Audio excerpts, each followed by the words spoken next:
ఇంకోటి డబ్బులు పెట్టేవాడు కూడా ఉండడు. నాకు తెలిసి జోగి రమేష్ ఏమి అపర కోటీశ్వరుడు ఏం కాదు, 100 కోట్ల అధిపతి ఏం కాదు. తను ఒక సాధారణ కార్యకర్త నుంచి ఎదిగినోడు, ఏదో 4 రూపాయలు సంపాదించుకుని ఉంటాడు. దాంట్లో 10 కోట్లు అంటే అతనికి ఎక్కువే.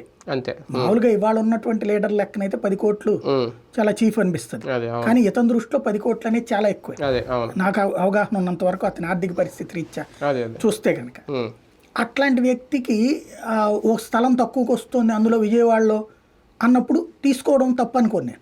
కానీ అది వెరిఫై చేసుకోవడం అన్నటువంటి సాధారణంగా ఎట్లుంటుందంటే ఒక ఇగోయిస్టిక్ యాటిట్యూడ్లో ఉంటాం మనం. అధికార పార్టీ మనల్ని ఎవడు మోసం చేస్తే కొట్టాం అనుకుంటాడు, కానీ చాలా మంది మోసపోయేది అధికార పార్టీలో ఉన్నటువంటి వాళ్ళు. ఈ అమ్మేవాడు కూడా అట్లాంటి వాళ్ళకే అమ్ముతాడు. ఎందుకు అంటే లిటిగేషన్ వస్తే వాళ్ళు చూసుకుంటారులే అని. అది వాళ్ళు కూడా అదే ఏమవుతూ ఉంటారు, లిటిగేషన్ ఉన్నది చూసుకుంటారులే అని. సహజంగా ఇది ఎప్పుడూ జరిగేటటువంటిది. ఇప్పుడు హైదరాబాద్లో ఒక అతను నేను అప్పుడు హౌసింగ్ లోన్ కింద ఇల్లు కొనుక్కోవడానికని విజయవాడలో ఎతికే ముందు ఫస్ట్ హైదరాబాద్లో చూసా. ఒకటి మన సబితా ఇంద్రారెడ్డి గారి ఇల్లు ఉన్నటువంటి ఏరియా అంటే ఎంత కాస్ట్లీనో తెలుసు కదా మీకు.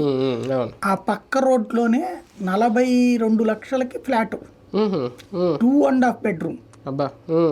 అసలు ఆ అపార్ట్మెంట్ ఆ ఏరియా చూస్తే కనీసం మనం నాబోటోడు నేను వాడే ఫ్యాన్ షర్ట్లకి తిరగలేనేమో అనేటటువంటి సిచ్యుయేషన్ లో ఉన్న అపార్ట్మెంట్ లో అది చక్కగా ఉంది.